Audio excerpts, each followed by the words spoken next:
To access attendance functions, click the Attendance button near the center of the screen. MarkBookWeb will load a grid for the current month. Towards the upper right, you can choose any other month from the drop-down menu by clicking on that month.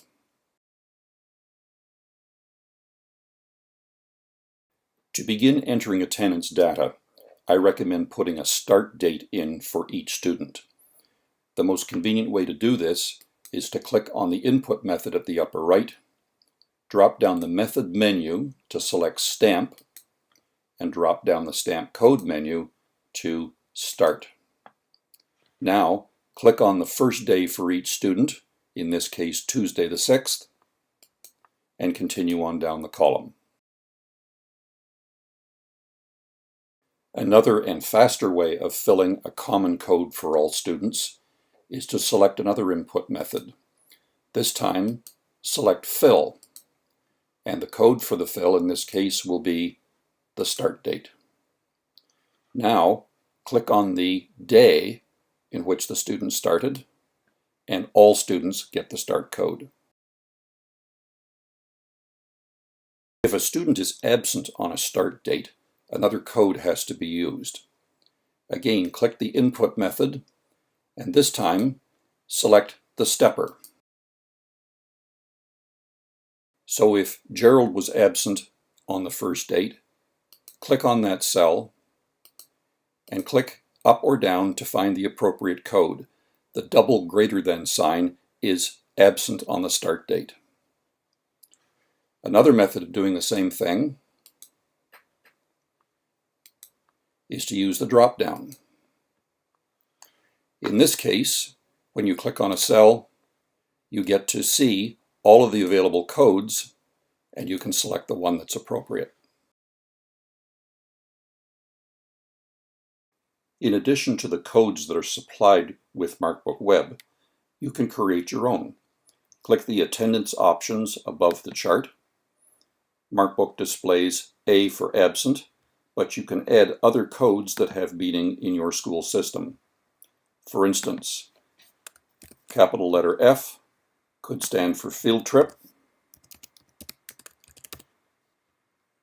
and it can have a value of 1 absence, or because it's an excused trip, it could have a value of 0. And click Save, and that code is now added to your list. You could put in B for band, S for sports, a whole host of other letter or numeric codes. The late codes that are supplied, T for tardy, L for late. Select which one you prefer to be the default, in this case T for tardy, or change it back to L for late. Click on the Type of Day tab. By default, MarkBookWeb comes with 4 day types. By default, each school day is a regular day. However, you could define a no-class day for something like a sporting event that canceled your class. You could have a weather day that canceled school for the entire day, or it could be a holiday. Now, a holiday should have 0 value, so click the Edit button and select 0, and click Save. If you have 2 classes on a given day, you could add a code such as D for double,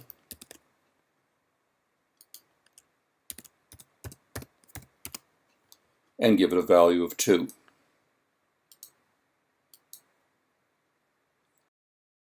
Once day types are defined, go back to the attendance chart, and if a given date is a holiday, so Thursday the 22nd, click down the menu and select H for holiday, and MarkBookWeb inserts an asterisk into that column for each student. To enter attendance for a given student, click on the appropriate cell and click on the code. Next student, click on the cell and click on the code, and so on. Notice that over at the left side, next to the student names, there's a count for the current month of absences and lates, and similar counts for year to date.